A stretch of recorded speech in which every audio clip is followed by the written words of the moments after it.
Good morning, everyone. Welcome to Langston Golf Course.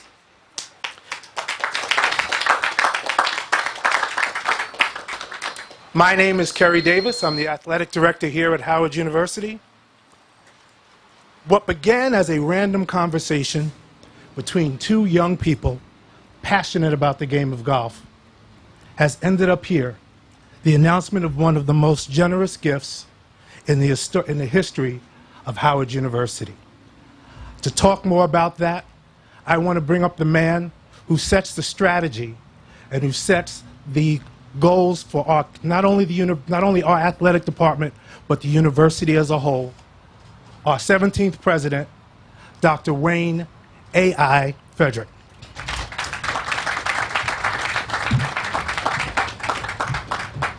Good morning.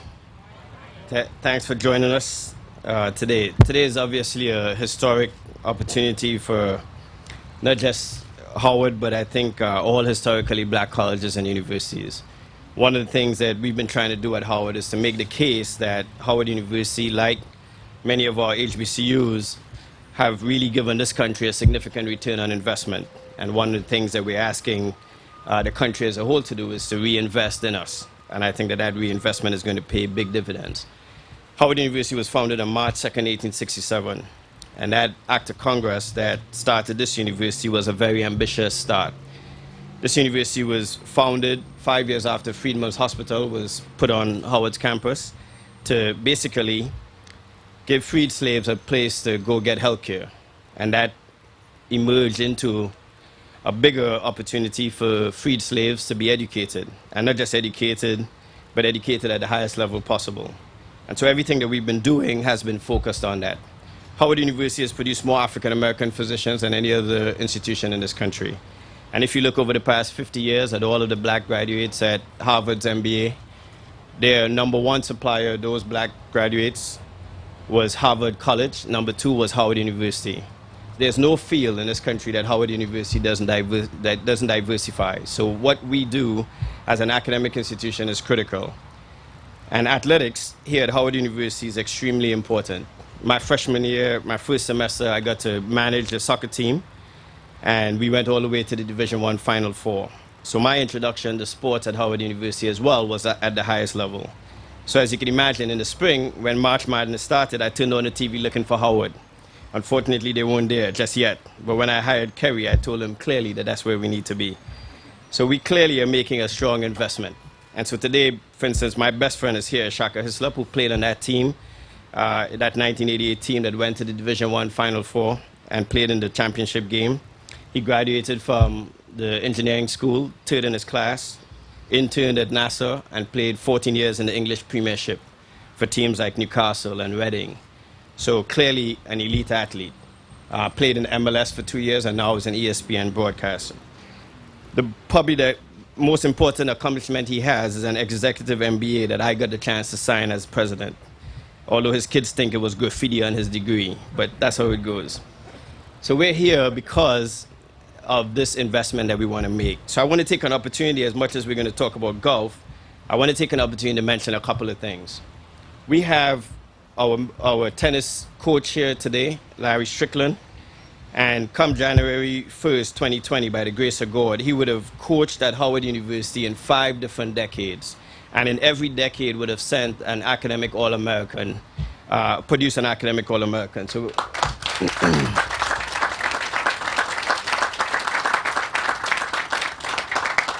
Nick Askew is here today as well. He's our head coach for swimming and diving. We have the only swim team at an HBCU right now in the country. So I also want to thank Nick for what he does.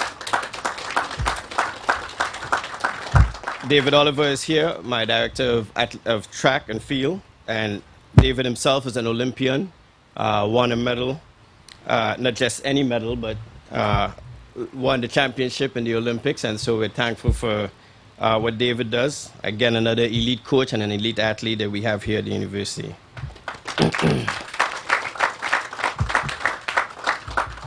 Our women's volleyball made it to the playoffs the last 2 years, and I think continues to have a very strong team, so I thank Sean for his leadership of that program as well.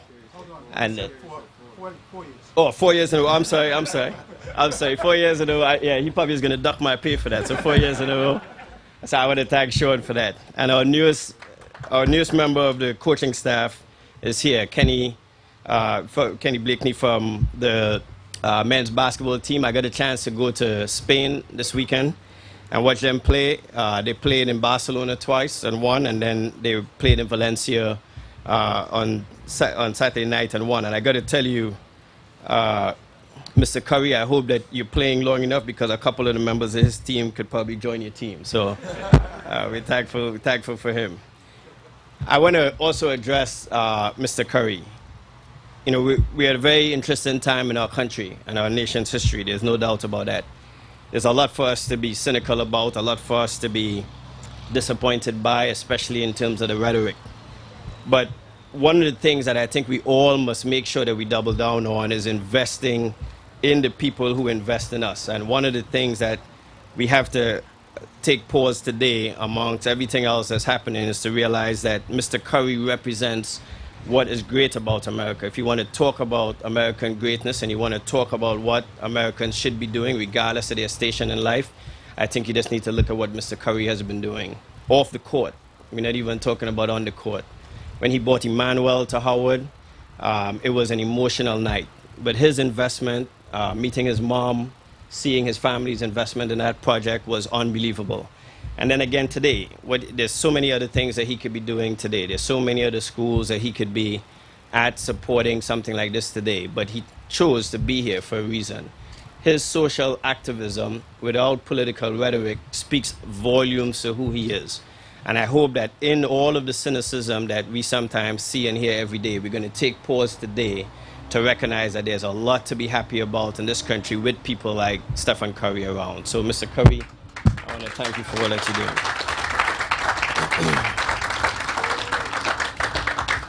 And let me be clear, this is not just an investment in athletics. Howard's academics in our athletics program is key. The one thing that we are proud of when people ask me about our competitiveness, I make it clear. We're competitive on the field, but just as importantly, if not more importantly, we're competitive in the classroom.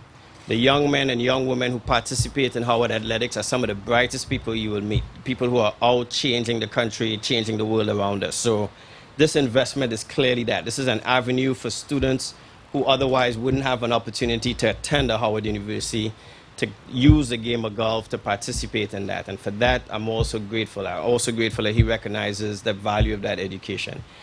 I wouldn't be here and wouldn't be able to support this effort if it wasn't for a few people I want to mention. The chair-elect of my board is here, Larry Morse, and another trustee, Don Christian, as well. Both have been very supportive of what we've been trying to do, and I'm appreciative that they're here today.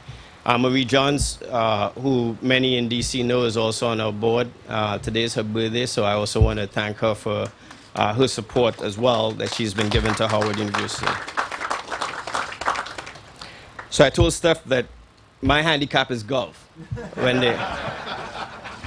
Nevertheless, I love the game, and I probably play it way too often at a poor level. But I love it because it's the one thing that I get to do with my son that puts me in complete isolation for over 4 hours.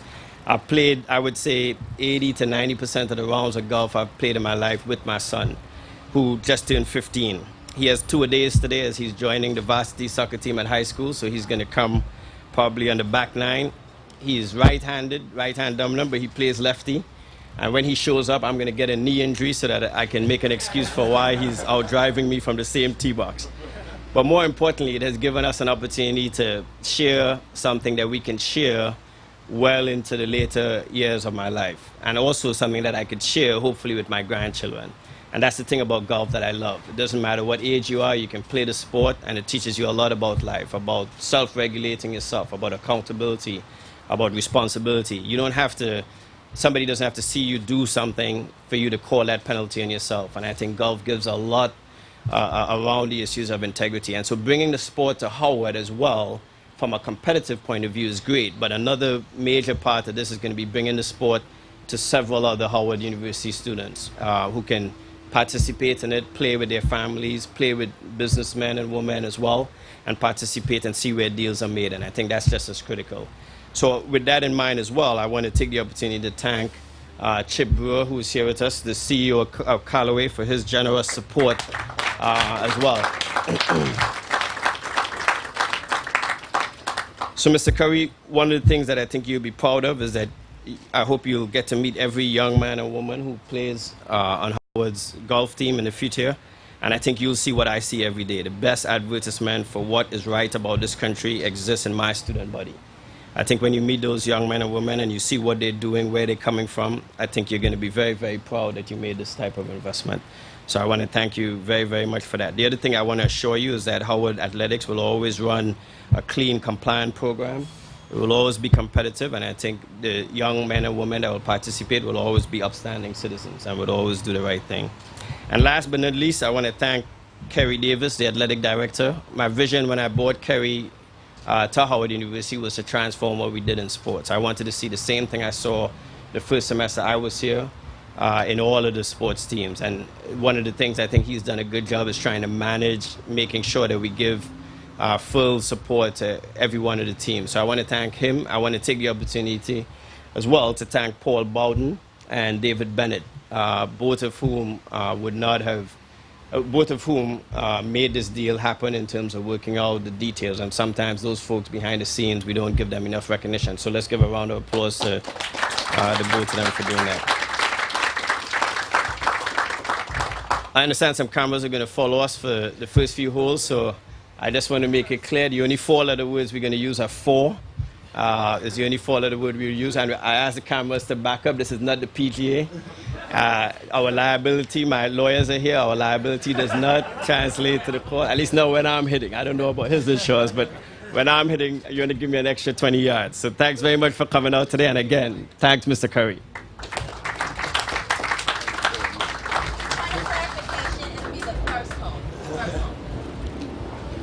So one thing I've learned when I speak after the president speaks, to keep my brief short because he's such an incredible orator, it's hard to follow. But with that in mind, the person I am going to introduce next doesn't need very many words from me. There are very few people in sports who affect the world, who in effect, people talk about changing the game. He changes the world. When I was growing up, I think it was Coke or Pepsi, one of them ran, or Nike ran a commercial, I want to be like Mike. Well, now every young man who grows up, no matter what ethnicity, no matter what their stage in life is, right, they want to be like Steph, because he brings that every person quality to not just sports, but to the world. He is a 3-time NBA champion. He is a 2-time MVP, the only unanimous MVP in the history of the NBA. He is a 6-time All-Star. But more than that, he's a tech entrepreneur. He's an entertainment executive producer. He is a philanthropist, and he runs a foundation that will reach out to all of us to be as inclusive as we possibly can be. He's going to be growing golf, and not only that, but bringing it to all minority communities, which is one of the great reasons of being here and launching this event at Langston to begin with. So with that in mind, I bring you Mr. Stephen Curry.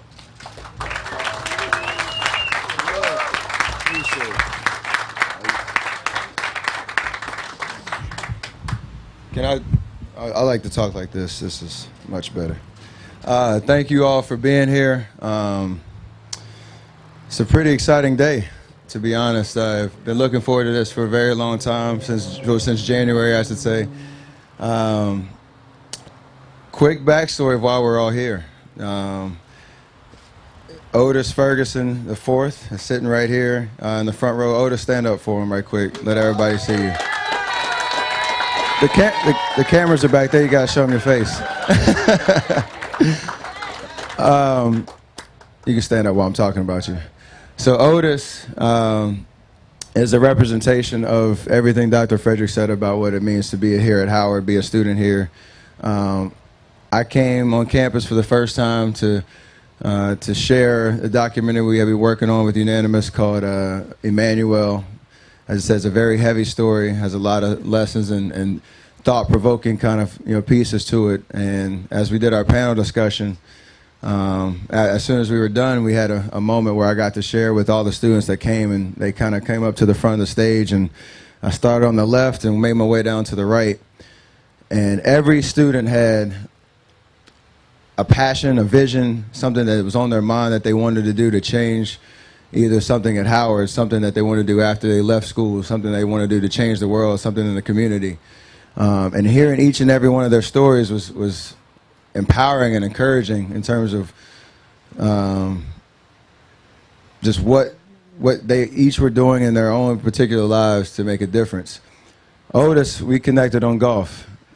And in terms of our passion for the game, I think I can speak for you about what the game has taught both of us in terms of who we are, things that Dr. Frederick said as well, around accountability, around competition, discipline, all those different ideals of learning through the game of golf. And I know Otis talked about wanting to start a golf club here, and he was sending out flyers trying to have people come to a room on Howard's campus and just get people interested in the game.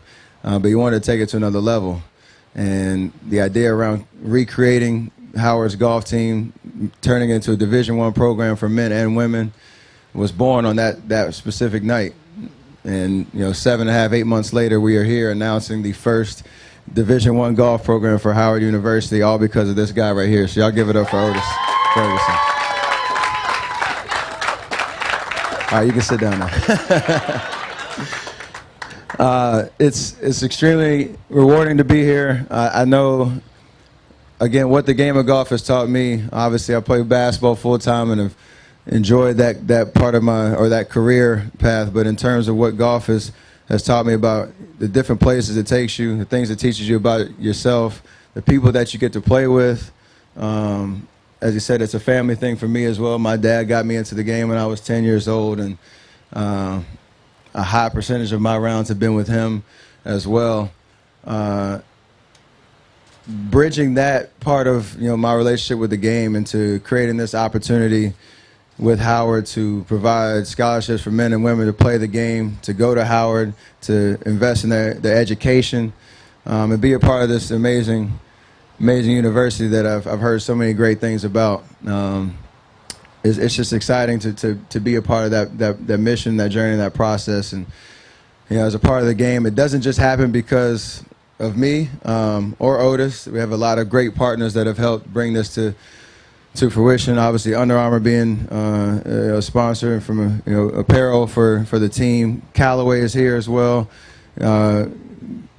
committing to giving equipment for the teams as well. Yeah, give it up for Callaway. That's huge. That is huge.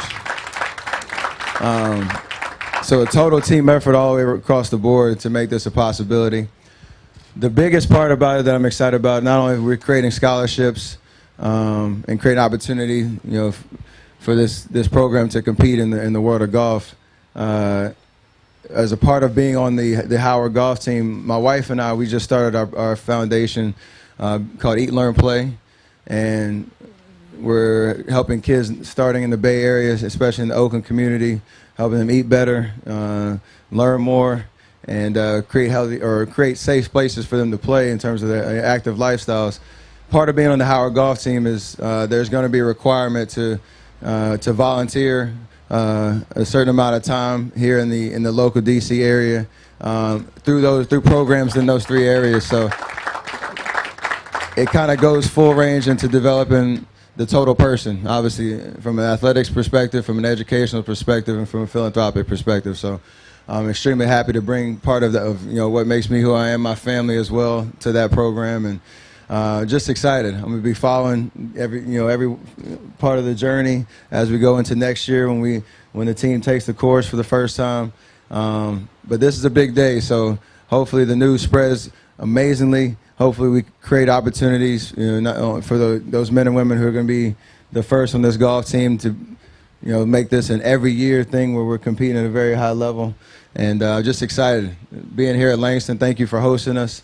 I know the true history here in terms of golf and the connection with the community. So I'm just excited. I'm ready to get this thing started off with a bang. And again, Otis, talks about speaking things to an existence, not knowing if it's going to happen or not. There's a lesson in that. So thank you for doing that. This is going to go way beyond the game of golf, way beyond Howard, and this is huge. So thank y'all for including me, and I'm happy to be here. Thank you very much.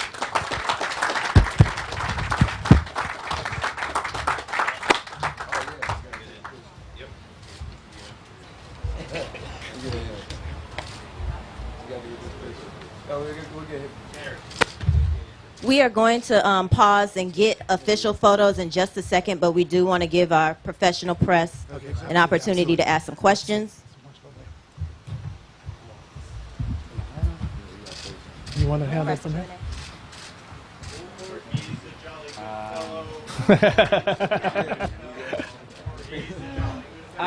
Yeah, Otis wants to say something. All right. I mean, they pretty much summed everything up. To be honest, this is an amazing opportunity, an amazing moment, just to have a lot of the people who are closest to me here to see it, and just, you know, have this moment to be here in DC and kind of have my two worlds, which is, you know, the back home golf side and the DC Howard side collide, and obviously with some support from Howard as well, and a big time NBA superstar. It's unbelievable. It's awesome, and I just want to thank God, because without him, none of this would be possible. It's literally, I mean, that moment of going there to the panel or the screening, and just hearing the panel discussion. I honestly felt like I was walking into a Bible study.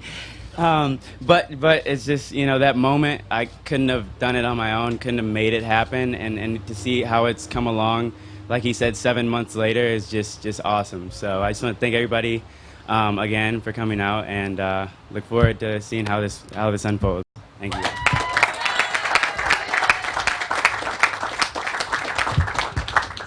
I would be remiss if I didn't include a couple of other thank yous. First of all, I want to thank Steph's team from SC30. Brian Barr and Jerron Smith, you guys are terrific. You were terrific to work for, passionate, knowledgeable, reasonable. So it was really a joy to work with.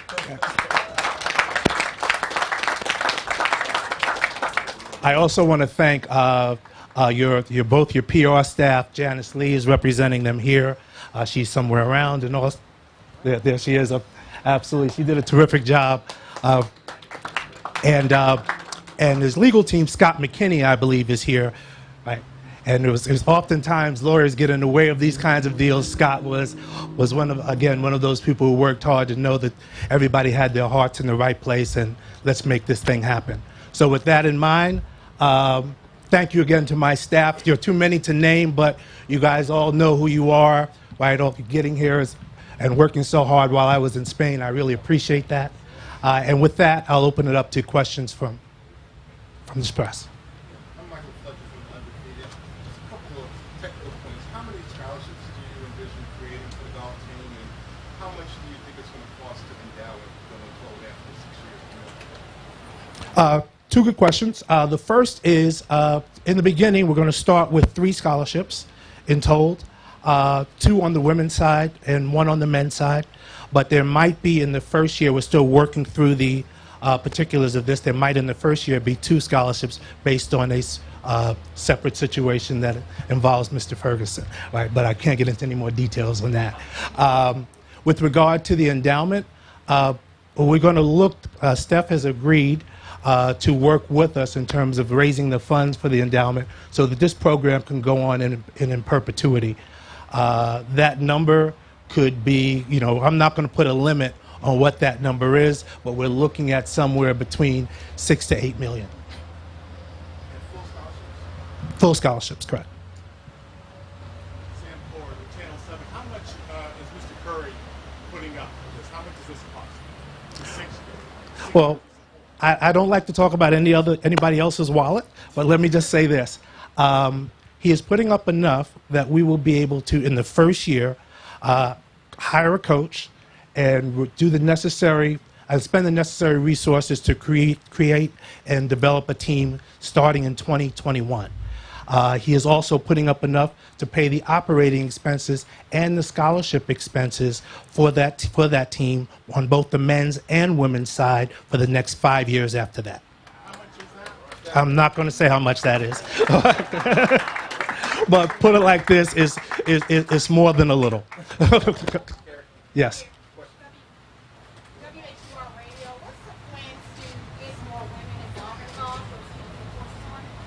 So that's also a very good question. One of the things that Steph was very adamant about was having gender equality and gender equity based on the program. So we will have, as a matter of fact, there'll be, again, one more women's scholarship than there'll be a men's scholarship.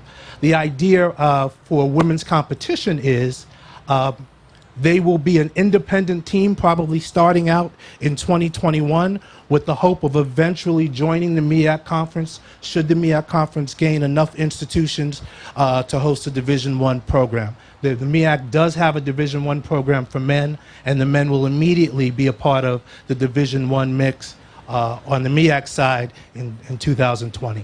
Roland Martin. Steph, a lot of professional athletes play golf.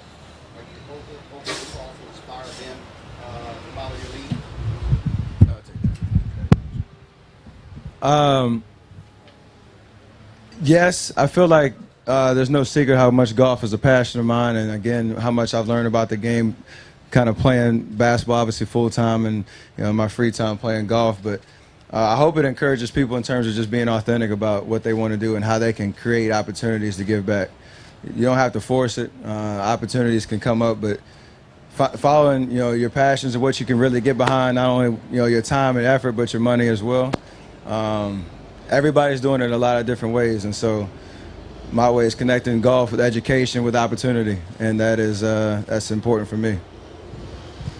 One last question in the green. Mark Gregory, the Afro-American newspaper.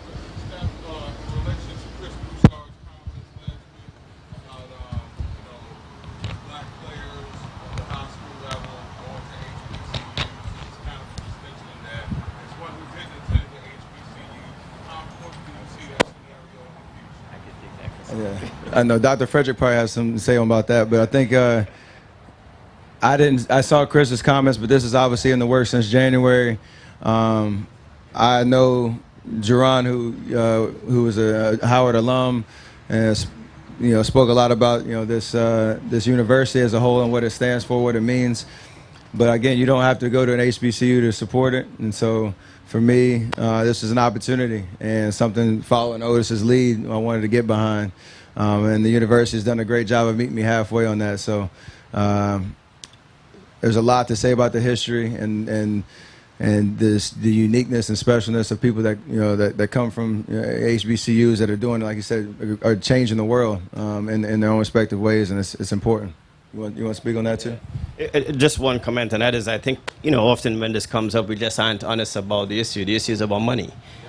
You got young African American athletes who are going to be attracted to places and sports where they could be seen and where they could make it to the other level. And so, as HBCUs, we also have a responsibility to build the infrastructure so that we could convince them, we could give them that opportunity. I think one of the things that I would say, though, to those young African American athletes as well is we give them probably the best opportunity in life. While a small percentage of them will make it to the pros, the reality is all of them got to live a life, a productive life outside of the sports arena. And I don't think you get a better education outside of an HBCU. So for any student athlete considering where to go, I think HBCU is a good choice. Thank you, everyone. At this time, we are going to pause for a second, move this podium, and get some shots for our professional photographers. After we're done with shots in here, professional photographers will be able to join us at the first hole to get a commemorative shot there. 1 second, please. You want to check out Roland Martin Unfiltered? YouTube.com/Roland S. Martin. And subscribe to our YouTube channel. There's only one daily digital show out here that keeps it black and keep it real. It's Roland Martin Unfiltered. See that name right there? Roland Martin Unfiltered. Like, share, and subscribe to our YouTube channel. That's YouTube.com/Roland S. Martin. And don't forget to turn on your notifications so when we go live, you'll know it. Hey everybody, this is your man Fred Hammond, and you're watching Roland Martin, my man, Unfiltered. Hi, this is Essence Atkins, and you're watching Roland Martin Unfiltered.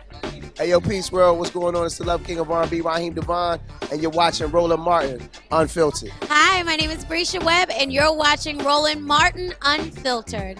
Ow. Well, I like a nice filter usually, but we can be unfiltered. What's going on? This is Tobias Trevelyan. And if you're ready, you are listening to and you are watching Roland Martin Unfiltered. What's up? I'm Lance Gross, and you're watching Roland Martin Unfiltered. Hi, this is Cheryl Lee Ralph, and you are watching Roland Martin Unfiltered. I mean, could it be any other way? Really? It's Roland Martin.